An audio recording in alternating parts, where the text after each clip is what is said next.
इसको 5 मिनट बाद होश आया, इसने अपने कपड़े उठाए, ये भागी। बेलबाज थी, ये कपड़े पहने हुए थे उसने। ये बेलबाज थी। बच्ची ने सब कुछ बताया, सच बताया, लेकिन उसमें उसने लिखा है कि बच्ची ने मुझे बोला है कि ऐसा मेरे साथ कुछ नहीं हुआ, लिहाजा बच्ची ने ऐसा कुछ नहीं बोला। अब मेरी दरख्वास्त है हुकूमत पंजाब बाजी मरियम नवाज से कि हमें इंसाफ दिलाया जाए।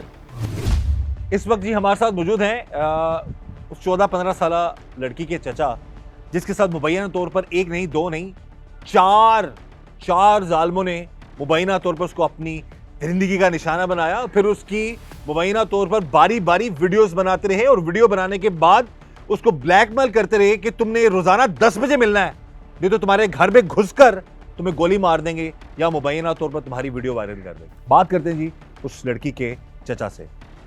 भाई ये बताएं कि आपको कब इस सारे मामले का पता चलता है, कहां से आ रही थी आपकी भतीजी और क्या रूटीन में आएगा? सर ये लाहौर डिफेंस में काम करती है, ये 5 बहनें हैं, हमारे भाई का एक ही बेटा है, ये घरों में काम करती हैं। हमारा भाई जो है वो ठीक नहीं रहता, हम बहुत गरीब लोग हैं, तो ये तकरीबन 6 माह में या साल में एक बार आती है घर। इसको नहीं, इधर के माहौल का नहीं पता, बच्ची है, उनके घर में कोई फंक्शन था या ये लेट हो गई, ये नवा पिंड स्टॉप पे उतरी है। हमारा रास्ता तकरीबन पैदल 20 से 25 मिनट का रास्ता है। आगे ये चलती आई, एक लड़का वो उधर नहर के किनारे खड़ा था, उसने पूछा तुम कहाँ जा रही हो? इसने बोला भाई मैं अपने घर जा रही हूँ, तुम जाओ। ये चलती अकेली, वो लड़का इसके पीछे चलने लगा, आगे गया। उस लड़के ने बोला कि तुमने पानी पीना है? इसने कहा भाई दफ़ा हो जाओ, मैंने पानी नहीं पीना।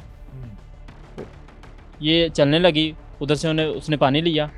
3 लड़के और खड़े थे, उसने बोला कि भाई लड़की मुझे मिल गई है, तुम उतले रास्ते से ना आ जाओ, ज्वार में आ जाओ। पर उन्होंने चारों ने ज्यादती की इसके साथ, ज्यादती करके वहीं ये बेहोश थी, इसको वहाँ पर उन्होंने छोड़ दिया। साइड पर जाकर वो आपस में बात कर रहे थे, या इसको मार दे या उठा के इसको कहीं और पे ले जाएं। इसको 5 मिनट बाद होश आया, इसने वैसे ही अपने कपड़े जैसे थी वैसे इसने अपने कपड़े उठाए, ये भागी, तो वो इसके पीछे आए। तो आगे से वो जो लोग हैं उन्होंने देखा कि कोई लड़की भागी आ रही है, वो जब खड़े हो गए ये चारों पीछे भाग गए वापस। वो ये जो आपकी भतीजी है, हाँ जी, बकौल आपकी, वो वहां से कपड़े पकड़ के उसी हालत बराना हालत में भागी उनसे हाँ जी, जाने के लिए? हाँ जी। अच्छा, तो वो उसके मगर भागे कि ये तो भाई भागने लगे, हो सकता है घर जाके बता दे। हाँ। बोले हो ना, इसको पकड़ के तो गोली मार दे। अच्छा, तो आगे से ये जो मलंग थे इन्होंने देखा कि वो लड़की के सामने आ रही है। ये जब खड़े, वो पीछे डर के भागे, तब तक इसमें ये ना जान ख़त्म हो गई, ये इधर आके गिर गई। तो उस वक्त बेलबाज थी, ये कपड़े पहने हुए थे उसने? ये बेलबाज थी। अब बकौल उस लड़की के चचा के, जब उसको वहां पर फेंक दिया गया, वो बेहोश हो गई जहां 4 लड़कों ने उसके साथ जुल्म किया, और फिर मुबैना तौर पर वो फिर जब थोड़ी देर बाद उसको होश आता है तो वो बरहना हालत में भागी है अपनी जान बचाने के लिए। दरबार के पास आकर वो फिर बेहोश हो जाती है। उसके बाद फिर घर कैसे पहुंचती है, आपको कैसे सारे मामला का पता चलता है? हमें नहीं पता चला, वो जो वहाँ लोग थे ना उन्होंने उसको कपड़े पहनाए, बेहोशी हालत में हमारे घर आके फेंक दिया कि आपकी बच्ची ने ऐसे ऐसे गिर गई है। तो ऐसे लोग भी पीछे आए थे, उन्होंने बताया कि फलाना फलाना लड़का था। तो फिर हमने डॉक्टर को बुलाया। दरबार वालों ने उसको लिबास पहनाया? हाँ जी। फिर आपको इतला कैसे मिली? वो इधर हमारी मामू का घर है ये पास में, ठीक है। उन्होंने दरबार वालों ने उसको इतला की कि ये बच्ची तुम्हारी है, ये इधर गांव की बच्ची है, ये देखो किसकी बच्ची है। ठीक है। 6 महीने बाद या साल बाद आती सी, तो उन्होंने ये तो नहीं पता कि कुड़ी। फिर एक ने पहचान लिया कि ये यूसुफ की बेटी है। तो उन्होंने हमारी मामी को बुलाया कि ये लड़की देखो किसकी है। उन्होंने कहा कि ये यूसुफ की बेटी है। तो फिर उन्होंने उठाई बेहोशी हालत में, तो हमारे घर छोड़ के चले गए। तो घर छोड़ के चले गए? हाँ जी। ठीक है। तो फिर हमने इसको देखा, यानी कि उठाया काफ़ी, लेकिन बेहोश थी, इसको होश नहीं था। तो हमने फिर फौरी डॉक्टर को बुलाया, इसकी मज़ीद हालत ख़राब थी। हमने वक्ती तौर बेहोश थी, इसकी तबीयत नहीं थी ठीक है, तो ये हमें कुछ ना बता सकी। अगले सुबह हुई, फिर इसने मुझे बताया अपने चाचू को। फिर मैंने अपनी बेगम से कहा इससे पूछो भी क्या वाक़या है। ठीक है। ये सारा वाक़या उसने मेरी बेगम को बताया, फिर उसने मुझे बताया। फिर हम चौकी में गया, कोट नूर शाह थाना चौकी में। उधर 2 पुलिस वाले थे, अच्छा, तो ऐसे बैठे हुए थे जैसे वो उनके बाप का घर है। हाँ जी, की होया जी, किधर आए हो सर, ऐसे ऐसे वाक़या होया है। फिर उन्होंने फ़ोन उठाया, इधर हमारे गांव में चौधरी रहते हैं जी, इत्थों तुहाडे पिंडों इंज मसला आया है।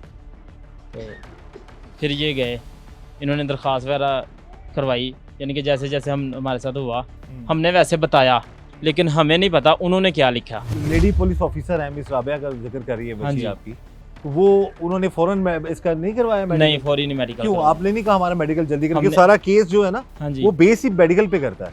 बस हम लोग पकड़ लें, हम बाकी के लोग पकड़ लें, या हमारी बात नहीं सुनते, उधर जाओ उधर जाओ उधर जाओ। यानी कि वाकये के 4 दिन बाद बकौल आपके मेडिकल हुआ है। जी, एक तो ये बड़ा बड़ा इंपॉर्टेंट पॉइंट है नाजरीन कि एक लड़की के साथ मुबैना तौर पर 4 लोग जो हैं उसके साथ गैंग रेप करते हैं या उसको ज्यादती का जुल्म का निशाना बनाते हैं, और उसका मेडिकल हमें बकौल इनके, आप तो पुलिस से पूछेंगे कि कितने दिन बाद मेडिकल करवाया, जो लड़की के चचा हैं वो बता रहे हैं कि 4 दिन बाद उसका मेडिकल होता है। यानी कि 4 दिन बाद का वेट क्यों किया गया? ये तो फौरी तौर पर जो है, और ये इस पे एक बहुत, हमने बहुत सारे प्रोग्राम्स किए हैं, लेकिन एक बहुत बड़ा ड्रामा भी आपने देखा है बहुत बड़े चैनल पर भी, कि उसमें इब्तदाई रिपोर्ट ही गलत अगर हो जाए या मेडिकल ना करवाया जाए तो फिर केस में बहुत सारी कॉम्प्लिकेशंस हो जाती हैं। गरीब लोग तो बेचारे साबित ही नहीं कर पाएंगे कि रेप हुआ भी था कि नहीं हुआ था।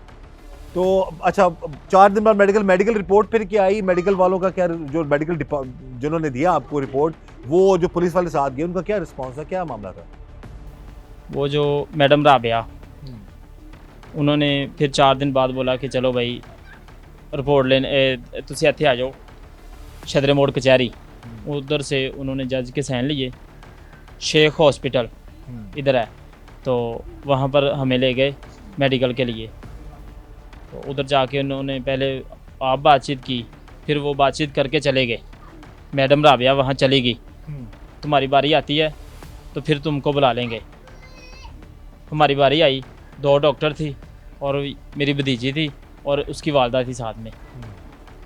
मैंने उसकी वालदा को और अपनी भतीजी को भेजा, दोनों को, आप दोनों अंदर जाओ, उसको जो सच है वो बताओ डॉक्टर को। तो डॉक्टर बोलती है बच्ची को, अब बच्ची की मामा को बोलती है आप बाहर चली जाओ, मैंने बच्ची से अकेले में बात करनी है। बच्ची की वालदा ने बोला कि जो भी पूछना है ना मेरे सामने पूछा जाए, मैंने इसको अकेला नहीं छोड़ना। बच्ची ने सब कुछ बताया, सच बताया, लेकिन उसमें उसने लिखा है कि बच्ची ने मुझे बोला है कि ऐसा मेरे साथ कुछ नहीं हुआ, लिहाजा बच्ची ने ऐसा कुछ नहीं बोला। क्या अपील करना चाहते हैं आप? जरूर अपनी आवाज़ आगे तक पहुंचा सकते हैं आप। हमारी दरख्वास्त है कि अभी तक कुछ भी नहीं हुआ, केस को क्लोज़ करने की कोशिश की जा रही है, इंसाफ देने की कोशिश नहीं की जा रही। हम जिसके पास ही जाते हैं तो वो हमें बातें सुनाकर पीछे भेज देते हैं कि ऐसा नहीं होगा, ऐसा होना चाहिए, ऐसा नहीं होगा। मुजरम घूम रहे हैं, इनको पता भी, मैंने तफ्तीशी राबिया को नंबर भी दिया है मुजरम का, इसको ट्रेसिंग पे लगाएं, इसका नंबर ट्रेस करें और इसको पकड़ें। लेकिन मैंने उसको दोबारा फिर कहा तो उसने मेरी बात नहीं सुनी। ये आप ऑन कैमरा कह रहे हैं जी जी, कि जो तफ्तीशी ऑफिसर है, मैंने कल उसको कहा, कल कहा उसको। आपने मुलजम का नंबर भी दिया है, जी, जी। केस करने के लिए भी कहा जी है, जी, तो उन्होंने आपकी बात नहीं सुनी? नहीं सुनी। एक मुलजम गिरफ्तार है, एक जो डीपीओ साहब ने कहा बाकी मुलजमान गिरफ्तार के वो अभी तक नहीं हुए, नहीं हुए, और आप बकौल आपकी कि ये तफ्तीश जो है मिस राबिया ठीक नहीं कर नहीं कर रही, नहीं कर रही। ठीक है जी, तो आप क्या अपील करेंगे दोबारा डीपीओ साहब से, आईजी साहब से, मरीम नवाज साहब से क्या कहेंगे आप? डीपीओ साहब ने भी इसको ऑर्डर दे दिया है, लेकिन मुझे नहीं लगता ये कोशिश करे। डीपीओ साहब ने हमारी मदद की है, लेकिन मुझे नहीं लगता ये कोशिश करे। लेकिन अब मेरी दरख्वास्त है हुकूमत पंजाब बाजी मरीम नवाज से कि हमें इंसाफ दिलाया जाए। ये जी एक मजलूम बच्ची के चचा की अपील है, जो दर बदर की ठोकरें खाने के बाद अब मजबूर हो चुका है।